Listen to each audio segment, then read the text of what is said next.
Patient कभी बचते हुए नहीं देखा, क्योंकि ट्यूमर से हमें लास्ट स्टेज पे डायग्नोज होता है। हमारी बेटी बिल्कुल ठीक थी, कभी बीमार भी नहीं हुई, इतनी हेल्दी थी, लेकिन इसके फाइनल एग्जाम्स चल रहे थे और इसको हाई ग्रेड फीवर होने लग गया। फिर इसके पेट में दर्द होने लग गई।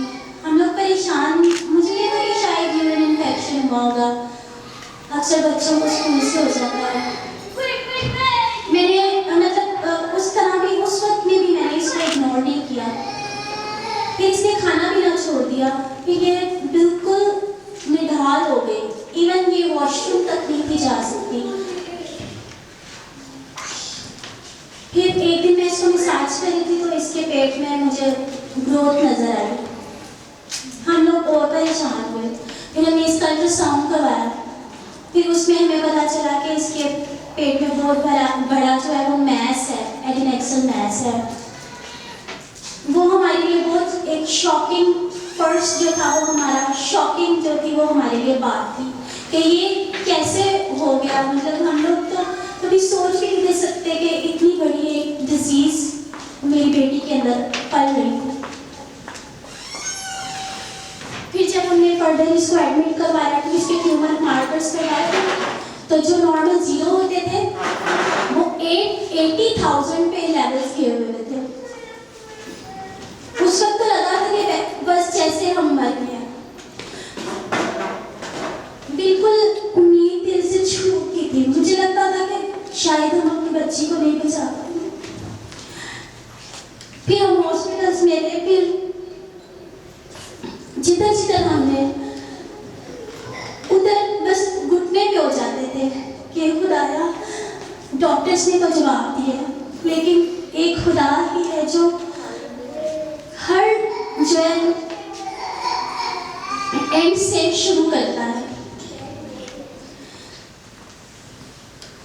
हमारे लिए बहुत बड़ी बात है। मैं इसको ऑन्कोलॉजिस्ट के पास लेकर गई। मैंने उनसे पूछा कि सर कोई थोड़ी सी उम्मीद हो कि हमारी बेटी रिकवर हो जाए, लेकिन उन्होंने भी मुझे कहा कि आप बस दुआ करें, क्योंकि जो ट्यूमर है, जो सेल्स है वो मैलिग्नेंट है और इसके पूरे एब्डोमेन में फैले हुए हैं। तो कोई एक पार्ट होता ना तो फिर भी हम कहते हैं, लेकिन जो इसके पूरे एब्डोमेन में है ना स्प्रेड हुआ हुआ है, तो हम इसके बारे में कुछ भी नहीं आपको कह सकते। उन्होंने बस कहा कि आप दुआ करें, स्टेज 4 है ये इसकी। अक्सर पेशेंट बच जाते हैं और कुछ फिर वो चुप हो गए।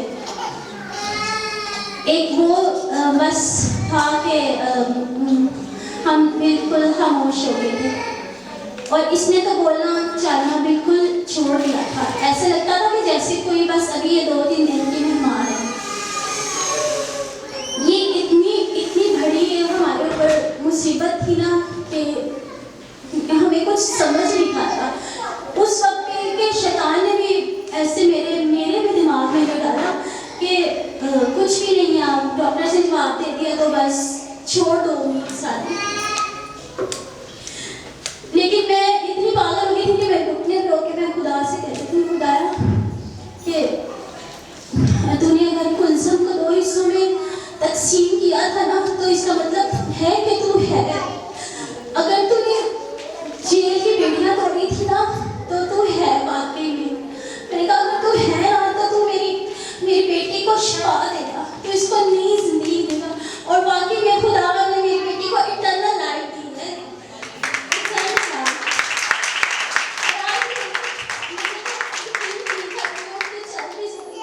लेकिन इसका ऑपरेशन भी इतना अच्छा हुआ और शुक्र है सब चीज़ों में खुदा का हाथ था, हर चीज़ में खुदा का हाथ था।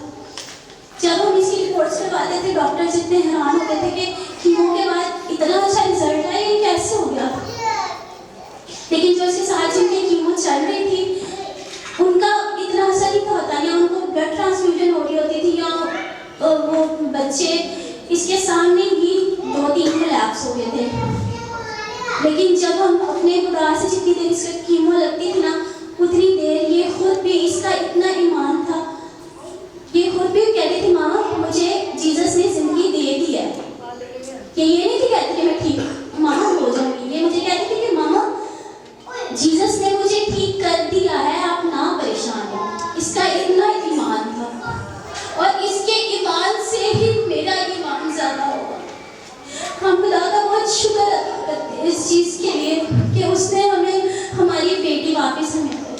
खुदावन का शुक्र हो।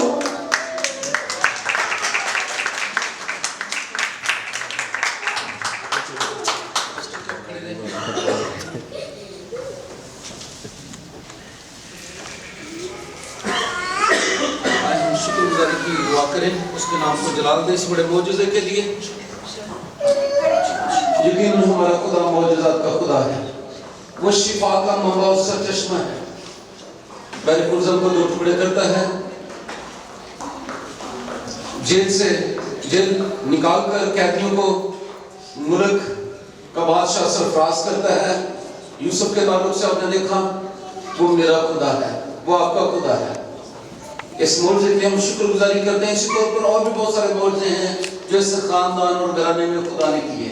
मैं खुदा का खादिम होते हुए ये दरखास्त करना चाहता हूँ, जिस तौर पर हमने कलाम मुक़द्दस में से ये सुना और सीखा है। मैं मुसीबत उठाने से पहले गुमराह था, अच्छा हुआ मैंने मुसीबत उठाई, लेकिन दोनों आयत में एंड पर यह है कि अब मैं उसके कलाम को मानता हूँ, अब मैं उसके साथ चलूंगा।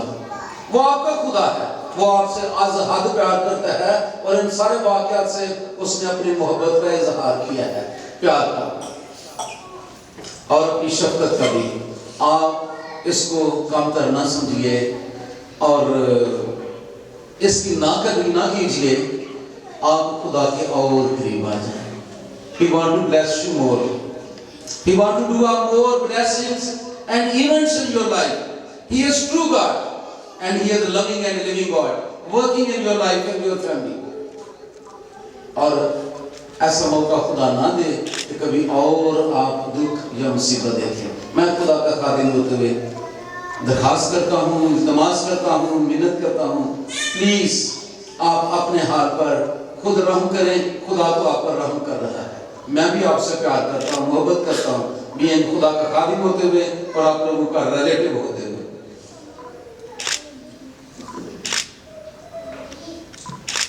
खुदा आप सबों के साथ हो। आए हम दुआ करें, अपने सब को झुकाएं। Thank you, Jesus. Thank you, Holy Spirit. Thank you, Father. Really, you are the miraculous Lord. You have touched this family. Holy Spirit, thank you. You are moving and anointing more and more this family for your purpose.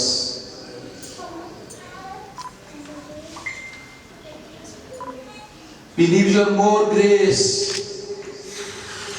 more mercy upon this family, especially Faisal and Huma and their kids, their generation.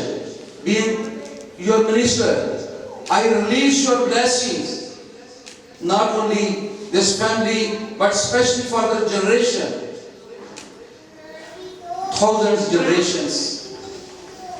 You are always faithful with us.